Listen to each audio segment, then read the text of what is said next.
Ferrari 488 GTB. With its twin-turbo 3.9-liter V8 located behind you, you'll enjoy every bit of the 488 GTB's sonorous wail, all the way on up to 8,000 RPM where it makes 661 HP. The dual-clutch 7-speed is the sole transmission. We estimate the 488's 0 to 60 time at 3.0 seconds. The top speed should be around 205 miles per hour. A new version of Ferrari's stability control provides sharper handling without sacrificing ride. The Spider offers a retractable hardtop for those who really want to hear that V8 sing. Turbos.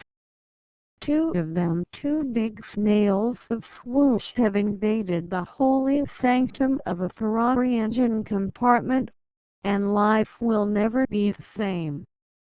Next thing you know, the future CEO of a publicly traded Ferrari, Juan Lipschitz or somebody, will pull the sheet off an SUV with matching carbon fiber Apple Watch, and then, what the hell, we're in Mad Max and the whole world is fried.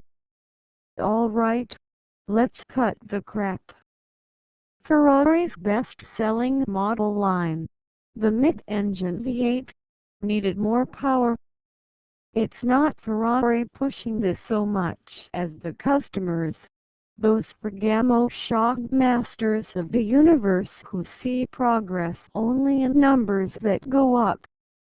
More power equals more speed equals more grip equals more, well, more.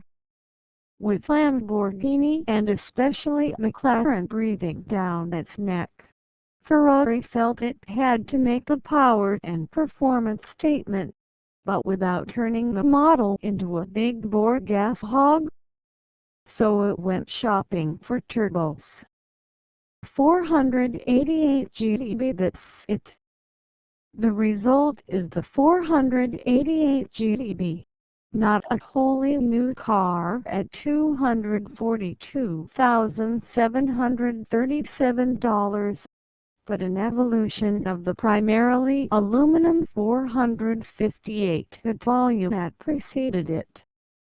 The engine, called the F154, is a more powerful version of the 90-degree, for camp, direct injected unit, and the new California T displacement shrinks from the old 458's 4.5 liters to 3.9, but horsepower rises by 99 to 661, about the same as the old Enzo, while torque, never the strong suit of a typical short-stroke Italian screamer, ramps up by 163 pounds-feet to 561.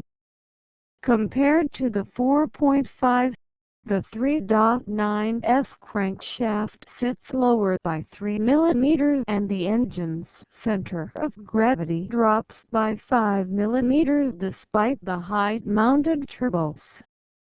These and other stats, which Ferrari engineers laid out, graph by mesmerizing graph in an exhaustive technical presentation at the Maranello factory before our first drive, showed how different the 488 is in so many ways. First off, the 488 GTB, which goes on sale in September, is one of the few new Ferraris in recent years that doesn't have a nickname, such as Maranello or Fiorano or Volume. According to Ferrari's current CEO, Amedeo Felisa, since Ferrari was reverting back to the old practice of naming the cars by individual cylinder displacement in the 488's case, It's actually 487.7 cubic centimeters rather than total displacement plus cylinder count as in the 458. They might as well chuck the nickname convention as well. Plus, all the obvious Ferrari locales had already been honored. So instead, Ferrari revives the GTB moniker to recall the 1975 original and, presumably, GTS when the convertible 488 arrives. More important, though, is the new 488S made Yale. Ferrari is a company that has always seemed to operate by emotion and instinct. Like a chef who doesn't use a recipe, Ferrari cooks its creations according to its own sense of purpose and history. While Ferrari doesn't always get the dish exactly right, at least you know that its spicy meatballs come from the heart. The importance of being numerical, however, that seems ever so slightly less true of the 488 GTB, an update of an existing Ferrari that is much ado about spreadsheet numbers, starting with the aforementioned power figures.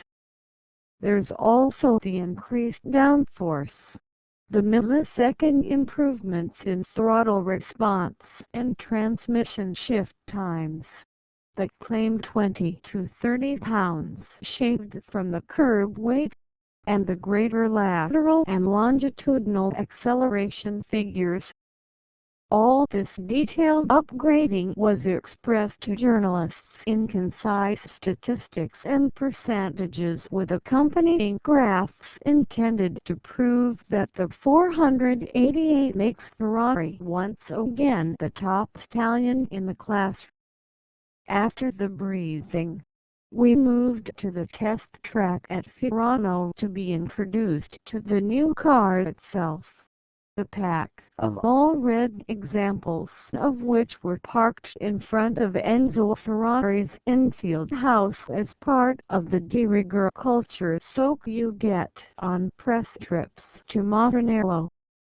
As you can see, the new car looks familiar if a bit chunkier.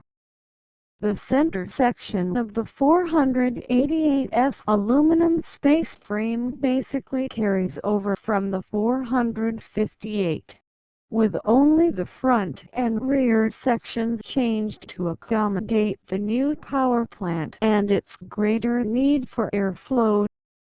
Thus, the wheelbase stays static at 104.3 inches.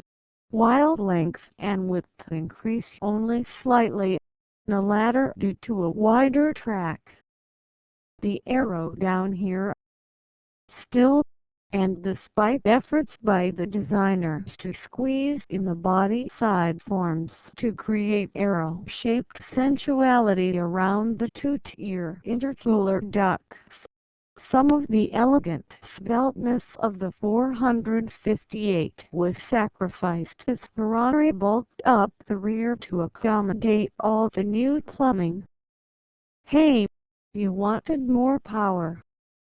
Up front, the 458's flexible catfish and any were snipped off, replaced with a more generic-looking face, not necessarily a bad thing, with twin vertical airfoils to channel air underneath the car, plus a winged underbite like on the F12 that sluices more air into the larger nose radiators. Wind tunnel work produced new forms, such as curved air gates attached to the flat-bottomed and rear diffuser to enhance underbody low-pressure zones for optimum downforce. Ferrari calls the simple air slot aft of the rear glass that tunnels through the tail a blown spoiler, and it replaces a more common solution such as a lip spoiler or a motorized airfoil. Indeed, The only active aero element is a flap in the rear diffuser that tilts down at speed to disrupt drag, inducing eddy currents. Even the door handles have been reshaped into little winglets to channel air into the intercoolers. Modernized cockpit. Pull your winglet and the cockpit reveals itself as both steeped in leathery tradition and also new.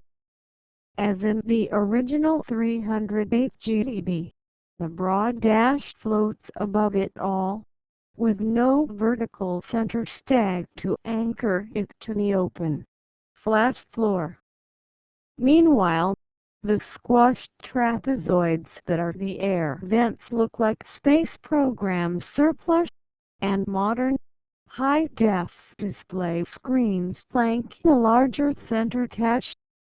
The left panel conveys car data, including showing boost and turbo efficiency gauges, while the right display is the infotainment screen.